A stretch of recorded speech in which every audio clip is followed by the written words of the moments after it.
Et un changement de Premier ministre qui intervient en pleine crise économique due au coronavirus. On le sait, la rentrée de septembre va être délicate, Laure Manin, et c'est sans doute aussi pour cela qu'Emmanuel Macron a décidé de changer de locataire à Matignon. Quels sont les défis qui attendent justement Jean Castex ? Bonsoir Raphaël. Énormément de défis parce qu'il y avait beaucoup de dossiers qui avaient été lancés ces derniers temps avant la pandémie et avant le confinement, donc avant qu'on bloque tout, et qui vont donc être remis sur le devant de la table. Et puis d'abord, il y a évidemment la question économique avec le confinement qui a beaucoup atteint l'économie française et donc un plan de relance qui s'avère nécessaire. Ce sera la première des priorités, un plan de relance de 100 milliards d'euros qui devrait être adopté à la fin du mois d'août. 30 milliards d'euros devraient être financés par le plan de relance de l'Union européenne. Ce sera sous la forme d'un soutien à l'activité sur plusieurs années. Ça devrait comprendre notamment un plan d'action pour développer les nouvelles technologies, par exemple le plan hydrogène, un carburant de nouvelle génération, par exemple.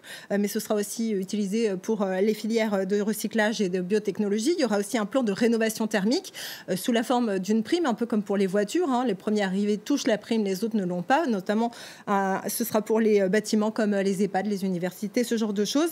Et puis, il y aura bien sûr des aides aux entreprises avec notamment la baisse des impôts de production. Jean Castex devra aussi s'occuper du plan productif 2025. Ça, c'est un ancien plan économique aussi. Il était attendu pour avril dernier, donc avril 2020. Il avait été annoncé en avril 2019. Tout a été arrêté avec la pandémie. Donc cette fois-ci, ça va reprendre. C'est un plan qui est très attendu par les industriels avec des secteurs qui vont être déterminés par l'exécutif et sur lesquels on va avancer de l'argent, faire des investissements, des pistes de croissance en fait pour les prochaines années pour relancer la production économique de la France.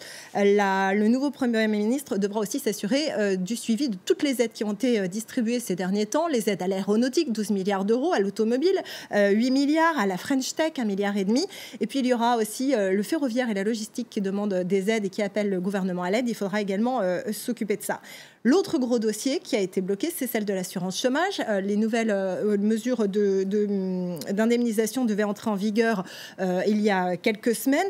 Tout ça a été reporté au 1er septembre avec la pandémie. Mais justement, les syndicats appellent à ce qu'il soit suspendu puisque avec la pandémie et le confinement, il y a 500 000 emplois qui ont été perdus. Ce n'est pas le moment de durcir les conditions d'indemnisation, explique-t-il. Il y aura aussi, avec les jeunes, le plan sur l'emploi des jeunes. 800 000 nouveaux jeunes environ vont chercher un emploi à la rentrée. Il faudra les aider. Ça pourrait être notamment sous la forme d'une incitation financière à l'embauche. Quelles sont les autres grandes réformes économiques attendues ? Alors, il y en a de nombreuses autres. La réforme des retraites, c'est celle qui a fait les gros titres ces derniers mois. Elle sera inévitablement au menu. La refonte avait été mise en pause pendant la crise. Emmanuel Macron ne veut pas abandonner la réforme. Elle a déjà été adoptée, je vous le rappelle, à l'Assemblée nationale en première lecture avec le 49.3.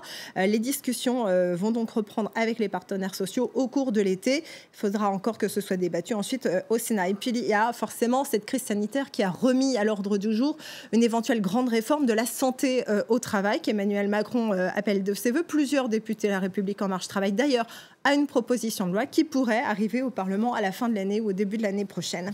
Et puis, il y aura d'autres grands dossiers, notamment la mise en place d'un partenariat avec l'Allemagne, donc pour la filière hydrogène dont je vous ai parlé tout à l'heure. Et puis, il y aura aussi la question de la fusion potentielle de l'acierie d'Ascoval et du laminoir de Hayange pour en faire un groupe unique qui sera un producteur de rail et qui pourrait ensuite être proposé à un revendeur. Dossier qui doit encore, là aussi, être théoriquement validé d'ici la fin de l'année. Donc, beaucoup de travail pour Jean Castex, mais des nouvelles néanmoins un peu plus roses à l'horizon pour le futur locataire de Matignon. Bercy a annoncé qu'il envisageait un rebond de la croissance de 8% en 2021. Or, l'effet du plan de relance à venir, ces 100 milliards dont je vous ai parlé tout à l'heure, malgré tout, il faut quand même modérer notre enthousiasme. Le PIB en 2021 devrait être inférieur d'environ 4% à son niveau de 2019. À suivre, donc, on va voir effectivement si le futur gouvernement Castex arrive à mettre en œuvre ces réformes, et Dieu sait si elles sont nombreuses dans les prochains mois ici en France. Voilà ce qu'on pouvait dire.